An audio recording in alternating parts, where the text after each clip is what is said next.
Avec un territoire recouvert à 80% de forêt, le Gabon connaît un conflit homme-éléphant de plus en plus récurrent dans le pays. Dans un entretien le 31 décembre, le ministre de l'Environnement expose quelques causes de cette guerre de territoire. Parce que les changements climatiques ont un impact sur la forêt qui fait qu'il y a moins à manger en forêt pour les éléphants aujourd'hui. Il y a un aspect braconnage, parce que les braconniers qui traversent nos frontières, qui chassent les éléphants dans les zones comme Minkébé, poussent les éléphants vers les populations.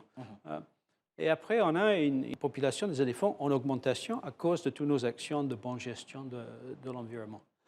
Depuis 5 ans, on commence à mettre en place les méthodes de gestion de ce problème.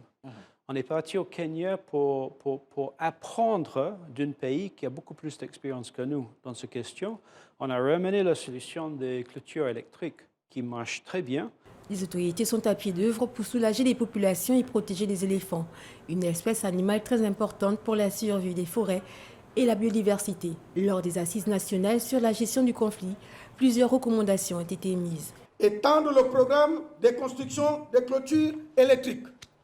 Mettre en place un mécanisme d'évaluation rapide des dégâts causés par ce conflit.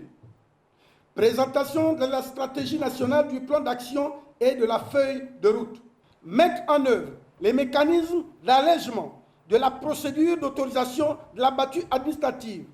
Prendre une note circulaire donnant des orientations précises sur l'exercice de la légitime défense. Atténuer le conflit, c'est l'objectif des autorités à l'heure actuelle. Au Gabon, comme dans la majorité des pays victimes du conflit entre les hommes et les animaux, il faut noter que les changements climatiques, le braconnage et la perte d'habitat sont autant de causes à l'origine du conflit homme-faune.